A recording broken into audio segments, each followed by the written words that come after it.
Mến chào tất cả quý vị và các bạn. Trong video tuần này, chúng tôi sẽ làm về một cái chủ đề mà rất nhiều quý khán thính giả đã yêu cầu chúng tôi. Ra mục tiêu, rồi lại không làm được. Tối hôm trước thì hừng hực khí thế, mai mình phải làm thế này thế kia. Sáng hôm sau lại thế nào, hoàng thế ấy.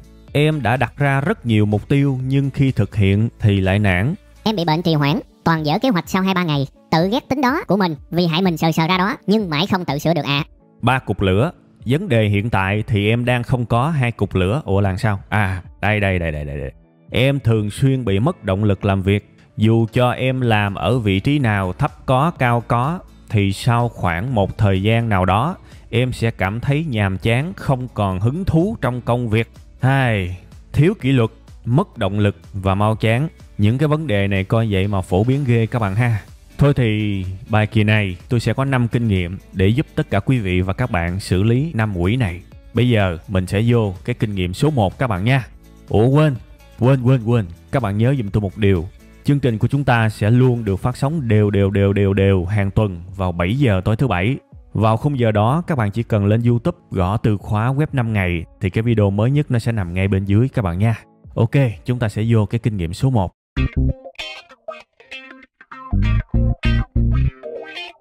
Rồi, hello các bạn. Đây là cái kinh nghiệm đầu tiên để giúp các bạn có thể giữ được lửa, giảm được rất nhiều cái tình trạng mau chán, mau mất động lực ha. Tại vì cuộc sống của ai cũng vậy thôi các bạn ơi. Mình mà dính vào cái dòng mà cả thèm chóng chán, làm cái gì nhúng vô cái gì cũng mau chán, mau nản, mau xìu á, thì nó khổ lắm, nó chán, nó nát, nó bấy lắm các bạn nha. Nên là tôi hy vọng là cái chiêu số 1 này, cái kinh nghiệm rất cá nhân số 1 này của tôi á, sẽ giúp các bạn giảm đáng kể những cái điều đó. Mà thực ra với bản thân tôi thì nó thực sự phải là cái cách number one, cái cách số 1. Bây giờ tôi cũng vẫn phải xài tới cái chiêu này thường xuyên. Tại vì không xài cái chiêu này là dễ xìu lắm. Vậy thì cái chiêu đó là gì? Rất đơn giản thôi các bạn. Trước khi mà tôi làm một cái dự án nào đó, trước khi bắt tay vào làm á, tôi lúc nào cũng mở máy quay phim lên, mở điện thoại camera lên. Sau đó tôi quay lại cái cảnh mình nói chuyện, mình tự quay mình đó. Và trong cái phần nói chuyện tự quay đó, tôi sẽ nói về những cái giống như là tại sao tôi lại tham gia cái dự án này, ý nghĩa của nó đối với tôi là cái gì, nó quan trọng ra sao, tôi mê nó như thế nào, tôi ghiền nó làm sao, và tại sao tôi phải làm cái này, tại sao đó. Tôi quay lại hết, tôi cảm thấy như thế nào, cái thần thái tôi làm sao, tôi quay lại hết, quay đầy đủ hết. Không chỉ là nội dung mà còn là cái sắc mặt, cái sự quyết tâm của tôi, cái lửa của tôi khi mà tôi mới bắt đầu và chuẩn bị làm cái dự án này. Tôi quay lại hết. Chỉ một việc như thế thôi á, mà nó giúp tôi giữ lửa phải gọi là rất lâu luôn á. Để tôi giải thích cho các bạn nghe. Người ta hay nói á, khi mà mình có ý định muốn bỏ cuộc á, thì hãy nhớ lại cái lý do tại sao mình bắt đầu. Đúng không các bạn? Câu này quá hay luôn. Nhưng tôi đảm bảo với các bạn á, phần lớn các bạn không làm được câu này. Tại vì khi các bạn chán rồi, dễ gì các bạn còn nhớ lại được cái cảm giác mà lúc đầu các bạn có khi mà làm cái dự án này. Đúng không? Vậy thì cái cách dễ nhất để nhớ khi mình chán, đó là xem lại cái video mình đã từng khát khao như thế nào với cái dự án đó, với cái ước mơ đó. Mình đã từng mơ mộng như thế nào, mình đã từng sung sức, đã từng thần thái như thế nào, mở lại coi. Đó là cái cách của tôi đó. Đôi khi tự mình truyền cảm hứng cho mình luôn đó các bạn. Vì sau khi mà dấn thân vào một cái gì đó thời gian, mình quên sạch luôn cái lý do tại sao mình lại làm nó, mình chỉ còn sự chán nản thôi. Thì mở lại cái phim mà mình đã quay ngay từ đầu đó, nó giúp rất nhiều. Và nhiều khi á, coi xong cái sự hừng hực khí thế nó lại quay trở lại. Mình thấy chính mình trong đó, đó là phiên bản thần thái của mình, phiên bản nhiệt huyết của mình đó. Và các bạn thử đi, chính các bạn sẽ truyền cảm hứng cho các bạn mà không cần ai cả. Và thế là các bạn sẽ đi được thêm một đoạn nữa. Và để cho chắc ăn, các bạn đi trước một bước luôn cho tôi. Đừng có để tới khi chán mới coi lại cái video đó. No, hãy lấy ra vạn tuần coi một lần, hoặc 2 tuần coi một lần, hoặc thậm chí là coi mỗi ngày nếu muốn. Coi để thấy mình đã mê nó như thế nào, mình đã ghiền cái này như thế nào và mình khát khao như thế nào. Coi để nhớ. Và nếu được, mỗi ngày nếu cảm thấy sung hơn nữa, tiếp tục quay những video về khát khao của mình và lại bỏ vô cái thư mục đó. Bản thân tôi nói thiệt, với những dự án khó tôi chán thường xuyên. Nên cái thời gian đầu á, khi mà mới bắt đầu á, khi mà còn hừng hực khí thế á, tôi quay nhiều khi 20-30 cái video, tôi bỏ trong cái thư mục đó để tôi coi từ từ. Đương nhiên không phải là tôi đăng xạo với chính mình, đó là tôi quay lại cái cảm xúc thật của mình á, cái khao khát thật của mình á, cái nhiệt huyết thật của mình á, để mình thấy đó, cái thằng ngồi trước màn hình là mình đó. Đó, mình đã từng mê như vậy đó, rồi giờ lại chán, Lấy không được rồi đó. Tự nhiên vậy thôi đó các bạn, là mình sẽ đi được thêm một đoạn đường nữa nha. Thử đi các bạn, thử đi. Cái phương pháp này nó cứu tôi rất nhiều dự án. Rất nhiều khi mà tôi đã gần như là bỏ cuộc rồi đó, thì chính mình lại lôi được mình dậy đó.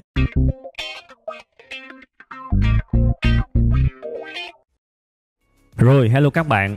Đây là cái chiêu thứ hai của tôi để có thể giúp các bạn duy trì được động lực một cái quãng thời gian rất là dài và có thể chinh phục được cái mục tiêu của mình. Cái tên của cái chiêu thứ hai này rất là quen thuộc. Đó là gì? Vượt chướng ngại vật. Thực ra cái này là tôi lấy từ tên một vòng thi của một trong những cuộc thi nổi tiếng nhất tại Việt Nam. Đó là cuộc thi Đường Lên Đỉnh Olympia. Thực sự bản thân tôi rất là phục những người làm chương trình này. Họ thiết kế những cái vòng thi đó các bạn, phải gọi là mô tả chính xác luôn một cái quy trình của thành công. Lúc đầu là khởi động, rồi tới vượt chướng ngại vật, rồi tới tăng tốc, rồi tới về đích. Và trong 4 cái vòng thi đó, theo tôi nha, cái quan trọng nhất, cái vòng mà phải gọi là khó nhất là cái vòng vượt chướng ngại vật. Tại vì á, các bạn để ý mà xem, khi nào các bạn dễ chán nhất? Là khi các bạn gặp khó, khi các bạn gặp vài cái chướng ngại, thế là xìu, thế là bỏ, thế là không duy trì được, đúng không? Quá đúng chứ gì nữa. Vậy thì mình phải có một cái nhìn rất là nghiêm túc cho những chướng ngại vật, cho những cái thử thách mà các mục tiêu, các lý tưởng của mình mang lại. Tại vì mọi công việc, mọi lý tưởng, mọi ước mơ đều có những chướng ngại vật hết. Trước khi mà bắt tay vào, tôi luôn dành thời gian để liệt kê ra ít nhất 5 cái khó khăn mà cái mục tiêu đó sẽ mang lại cho tôi. Ít nhất là 5 cái nha. Thực ra khi mà tôi động não á, thì tôi sẽ tìm ra được đâu đó tầm cả chục cái khó khăn á, nha. Vậy thì bước số 1 là phải nhớ liệt kê ra ít nhất 5 khó khăn mà cái ước mơ, cái mục tiêu đó sẽ mang lại. Và cái bước thứ hai, sau khi liệt kê xong rồi á, hãy nghĩ cách giải quyết 5 cái khó khăn này làm sao cho nó hay nhất có thể. Tại vì những khó khăn này chắc chắn sẽ xảy ra mà, thì phải ngồi động não, ngồi và nghĩ cách giải quyết nó trước khi nó thực sự xảy ra, trước khi mình thực sự bắt tay vào làm. Ngồi và suy nghĩ chừng nào cảm thấy đã thì thôi. Chừng nào mà 5 cái khó khăn mà mình tiên đoán này á, mà mình có câu trả lời để giải quyết nó, mình cảm thấy đã, mình cảm thấy là phê rồi, mình cảm thấy là quá là hài lòng rồi, thì lúc đó hãy bắt tay vào làm. Còn nếu mà trường hợp mà chưa nghĩ ra được cách để giải quyết 5 cái khó khăn này á, thì thôi đừng làm, khoan hãy bắt tay.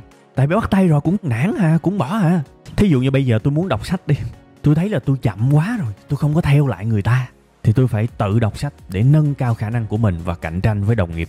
Thì bây giờ trước khi mà bắt tay vào đọc, tôi sẽ liệt kê ra 5 cái khó khăn. Và 5 cái khó khăn này tôi biết chắc là tôi sẽ gặp khi mà tôi đọc sách. Ví dụ như khó khăn đầu tiên là tôi rất dễ buồn ngủ đi. Vì thời gian có hạn nên tôi chỉ liệt kê 1 cái thôi ha.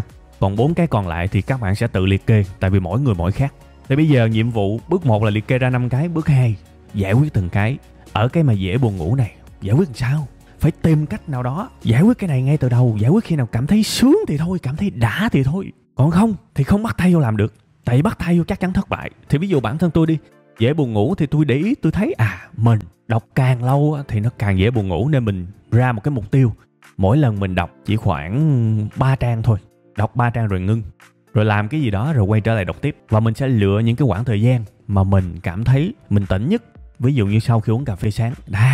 Vậy là giải quyết được. Thì bây giờ những cái khó khăn mình đã lường trước, mình đã giải quyết từ trước khi nó xảy ra rồi, mình nhào vô thực tế mình làm, nó sẽ trơn tru hơn rất nhiều. Thì cái này là cái đảm bảo các bạn sẽ giữ được lửa và băng về đích, thay vì trầy trật quá nhiều làm các bạn nản nha. Thử cái cách này đi, cách này cũng quan trọng lắm đó. Ok ha, bây giờ chúng ta sẽ qua tới cái cách thứ 3.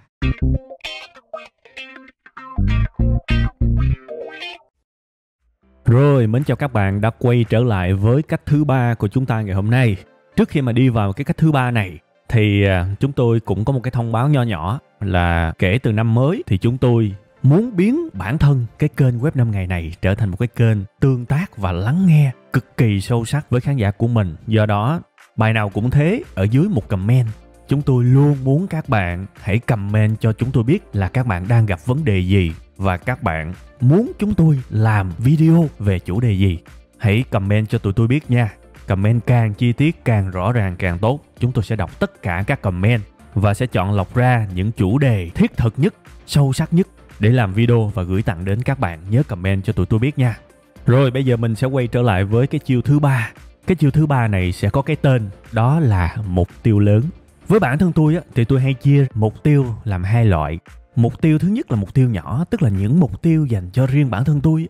Còn cái mục tiêu lớn là những cái mục tiêu lớn hơn, vượt ra khỏi cá nhân của tôi. Lần đầu tiên á, tôi nghĩ về cái mục tiêu lớn á, là một cái sự kiện đã xảy ra cách đây khá lâu rồi, vào một cái dịp Trung Thu. Mà các bạn biết á, cái thời gian đó tôi nghèo lắm. Tôi nghèo tới mức mà tôi không có đủ tiền để mua một cái bánh Trung Thu để đem về cho gia đình của mình luôn á. Và cái hình ảnh đó nó làm tôi đau khổ vô cùng. Mình tệ tới mức như vậy sao? Mình thất bại tới mức như vậy sao? Đau lắm các bạn. Nhưng cái nỗi đau đó nó lại có một cái động lực lớn trong tôi là tôi phải thành công. Tôi phải có thành tựu nào đó trong cuộc sống. Để những cái cảnh mà mình nghèo tới mức mà mình không mua nổi một cái bánh Trung Thu á, nó không còn cơ hội lặp lại nữa. Thế là tôi quyết tâm, tôi tận dụng từng giây từng phút để học và làm và cố gắng. Thì đó là cái mục tiêu lớn. Bây giờ mình cố gắng không chỉ là vì mình nữa, mà còn để đảm bảo cuộc sống cho những người xung quanh mình. Để cái sự tội lỗi vì bất lực của mình nó không còn nữa. Để tôi được nhìn thấy, ví dụ như ba mẹ của tôi không có còn vất vả, không còn cực khổ nữa khi mà họ lớn tuổi. Thì cái mục tiêu đó thực ra nó truyền cảm hứng ghê gớm luôn các bạn. Nó truyền cảm hứng dã man lắm. Vì lúc đó mình thấy được một cái điều gì đó lớn lao hơn mình. Một cái giá trị mình có thể mang lại không chỉ cho riêng mình mà còn cho những người khác. Nó tạo ra một cái sức mạnh khủng khiếp. Hoặc là bây giờ một cái ví dụ khác. Ví dụ như bạn tập thể dục và chạy bộ mỗi ngày đi. Thì cái mục tiêu nhỏ của các bạn là để các bạn khỏe mạnh, đúng không? Để các bạn dẻo dai. Nhưng các bạn thử nghĩ về mục tiêu lớn đi. Biết đâu chính cái mục tiêu lớn mới là cái làm các bạn chạy lâu dài á. Có thể các bạn xác định chạy bộ là để con cái của bạn á, nó nhìn vào bạn như một tấm gương. Và nhiều khả năng nó cũng sẽ chạy bộ. Nó bắt chước bạn nó chạy bộ. Tại vì cuộc sống bây giờ béo phì quá nhiều, bệnh hoạn quá nhiều. Nếu mà con của bạn mà nó có cái thói quen chạy bộ, tập thể dục, thì sau này lớn lên nó khỏe rất nhiều về cái khía cạnh thể chất. Thì đó cũng là cái mục tiêu lớn. Bản thân tôi á, cái việc tự học á, nó cũng chứa đựng một cái mục tiêu lớn. Tôi có một cái câu gọi là câu nói làm tranh biếm họa đó các bạn. Tôi đăng ở trên Facebook của Web 5 ngày. Đó là một trong những câu sáng tác tranh biếm họa mà tôi tâm đắc nhất. Cái câu đó là gì? Hôm nay tôi phải học. Tôi có thể chấp nhận mình là một thằng ngu, nhưng tôi không thể chịu được cảm giác cha của con mình là một thằng ngu. Cái này là tôi không có chửi ai hết nha, mà tôi tự dặn với chính mình á. Và đó là cái lý do lớn. Cái lý do để từng phút từng giây mà rảnh ra một phát là tôi học. Và tôi trân trọng từng cái quãng thời gian tự học đó. Nha, các bạn hãy nhìn lại cuộc đời mình, soi xét và nghĩ về những lý do lớn. Thì cái đó trong sâu thẳm nhiều khi lại chính là cái làm cho trái tim của các bạn luôn nóng và giữ động lực khi mà làm một cái việc gì đó.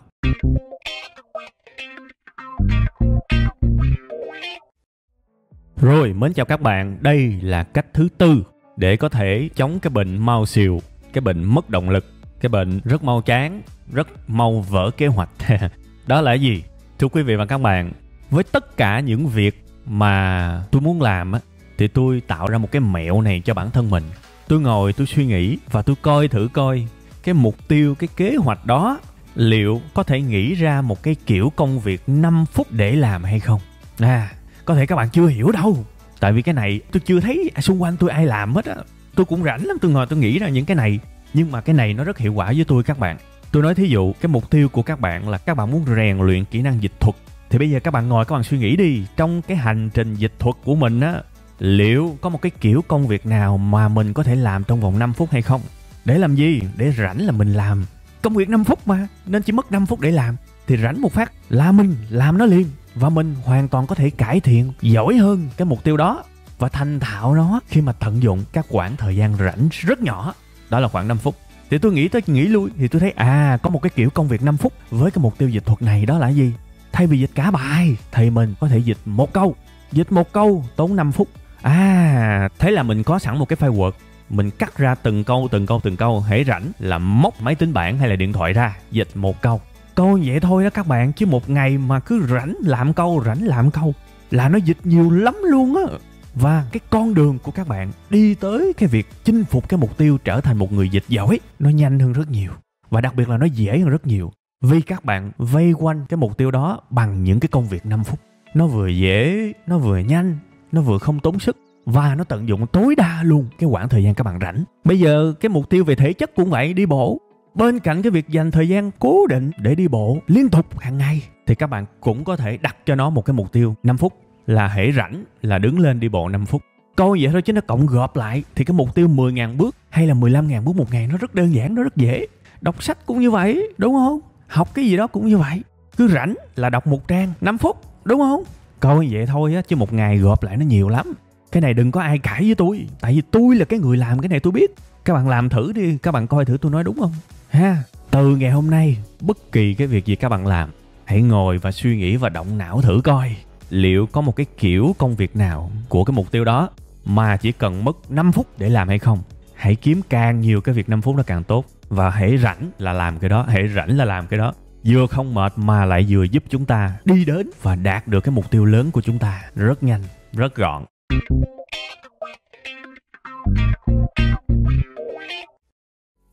Rồi, thưa quý vị và các bạn, như vậy là chúng ta đã đi tới cái kinh nghiệm cuối cùng của bài ngày hôm nay, cái kinh nghiệm số 5, để các bạn có thể giữ được cái lửa của mình nha. 5 cái kinh nghiệm trong cái bài này là những cái rất thật của tôi, và nó giúp bản thân tôi phải gọi là rất nhiều trong cuộc sống này. Hầu như tất cả những gì tôi đạt được cho tới thời điểm này đều có dính tới những cái kinh nghiệm này hết. Nếu không thì rất dễ bỏ cuộc các bạn. Vậy thì cái cuối cùng này là cái gì? Nó là một cái tư duy. Tất cả chúng ta phải hiểu được quy luật của sự kiên nhẫn. Quy luật của sự kiên nhẫn là gì? Có rất nhiều thứ mà chúng ta làm á, để mà chúng ta cảm thấy hứng thú với nó đó, thì nó cần một quãng thời gian. Nếu mà các bạn không trải qua một cái quãng thời gian gắn kết với nó, thì các bạn sẽ không bao giờ thấy được nó hứng thú. Phải nhớ kỹ cái chuyện này. Rất nhiều việc sẽ toàn là cái sự nhàm chán cho tới khi các bạn trải qua lăn lộn với nó đủ một quãng thời gian. Có một cái câu rất hay của tác giả Josh Kaufman. Nếu các bạn có xem YouTube á, thì các bạn sẽ biết một cái video rất nổi tiếng về cái việc học mọi thứ trong 20 giờ á. Cái video này nổi tiếng toàn cầu luôn. Thì cái người thuyết trình nổi tiếng đó chính là Josh Kaufman. Thì anh này nói một câu rất hay. Có rất nhiều việc chẳng có gì thú vị cho tới khi chúng ta giỏi việc đó. Quá hay luôn. Cái đó là cái chính xác cái câu mô tả về cái quy luật của sự kiên nhẫn á. Các bạn để ý mà xem, bây giờ chơi đàn đi. Thí dụ các bạn học chơi đàn, tôi nói thiệt các bạn không mê nổi đâu. Cho tới khi các bạn chơi nó ở một cái level nào đó, thì lúc đó các bạn mới feel được, các bạn mới enjoy, tận hưởng được cái việc chơi đàn. Còn mới học thì thôi mơ đi. Nhớ mấy cái hợp âm, nhớ mấy cái thế bấm làm sao mà vui được. Nhưng điều đó không có nghĩa là bạn không phù hợp với chơi đàn. Mà cái các bạn phải nhớ, ở đây phải có cái tư duy về sự kiên nhẫn. Bạn cần kiên trì lăn lộn với nó tới một quãng thời gian nhất định thì bạn mới thấy nó thú vị. Thật sự. Hoặc là bây giờ các bạn chơi chứng khoán đi, thì tôi nói thiệt á, thời điểm đầu á, các bạn đọc không nổi cái biểu đồ mà, thì các bạn thích thú với cái việc đó kiểu gì? Các bạn phải cho mình đủ thời gian để gắn kết với cái trò chơi đó. Học từ những thứ cơ bản, nhỏ nhất, cắn răng lầm lì mà học. Thì tôi chắc chắn một cái điều, đến một giai đoạn nào đó bạn sẽ bắt đầu nhận ra cái việc đó nó thú vị. Lúc đó cái cảm hứng, cái động lực nhiều khi nó mới tới được nha. Có rất nhiều công việc cảm hứng và động lực nó không tới từ đầu, mà nó tới ở khúc giữa, chỉ sau khi các bạn cho nó đủ thời gian. Vậy thì bây giờ mình làm gì cũng vậy, mình phải có cái hoạch định thời gian. Đừng có cho mình một cái mốc thời gian mà nó gấp quá. Tôi sẽ thành thạo tiếng Anh trong 1 tháng, thì thôi tôi quỳ xuống tôi lại mấy ông cô nội luôn á. Chắc chắn mục tiêu đó fail, mục tiêu đó thất bại. Gấp quá. Nói như thế thì không có nghĩa là bạn không thể giỏi tiếng Anh trong 1 tháng, nhưng cái đó nó làm cho các bạn phải rất nỗ lực, rất là căng thẳng với nó. Cho mình một cái mục tiêu nào đó dài chút xíu đi, để mình có đủ thời gian mình yêu cái mục tiêu đó. 6 tháng chẳng hạn. Và trong 6 tháng đó, mỗi ngày cam kết từng mốc thời gian cụ thể. Ví dụ như 30 phút mỗi ngày để học tiếng Anh. Và nếu có những ngày nào chán bỏ nghỉ thì ok, có thể bỏ, nhưng tuyệt đối không bỏ 2 ngày liên tục là được. Thì các bạn cứ đắm mình vào đó. Các bạn giỏi lên từng ngày. Từ cái chỗ cứng họng, cà lâm khi mà nói chuyện tiếng Anh, các bạn phát hiện ra mình có thể nói được chậm cho tới lưu loát. Khi các bạn thấy mình tiến bộ, các bạn mới thực sự yêu cái việc học tiếng Anh và cái việc sử dụng tiếng Anh. Đó chính xác là cái cảm giác mà tôi trải qua. Nên hãy nhớ nha, đừng bao giờ bỏ qua yếu tố thời gian trong cái việc chinh phục bất kỳ mục tiêu nào. Hãy nghĩ về quy luật của sự kiên nhẫn. Bạn sẽ không bao giờ yêu bất cứ một cái gì hết nếu bạn không lăn lộn đủ với nó. Và cái tình yêu với cái công việc đó, với cái mục tiêu đó ở đây, ý của tôi là cái tình yêu sâu sắc, chứ không phải cái tình yêu cái kiểu thoáng qua a vua nha. Hãy ngẫm nhiều vô về cái quy luật của sự kiên nhẫn. Không có nó thì dễ fail lắm. Rồi ok, như vậy là tôi cũng đã vừa điểm qua xong 5 cái kinh nghiệm rất thật của tôi. Thực ra là để mà làm việc năng suất á, Và bản lĩnh và giữ được mục tiêu của mình á, thì sẽ còn rất nhiều cái chiêu khác. Nhưng mà thôi, để giữ cho cái thời lượng của cái bài này nó vừa phải thì thôi 5 cái là được rồi. Có thể là tôi sẽ làm thêm cái phần 2 của cái bài này và tôi hẹn các bạn trong một cái dịp trong tương lai ha. Bây giờ á, thì trước khi mà dừng lại cái bài này thì cũng như là mọi bài khác, như là một cái thủ thuật để các bạn có thể ghim những thông tin vào não của các bạn ngay cả khi đang học, thì các bạn có thể làm một cái bài tập gọi là recall. Tức là các bạn comment 5 điều mà tôi vừa hướng dẫn đến các bạn ha.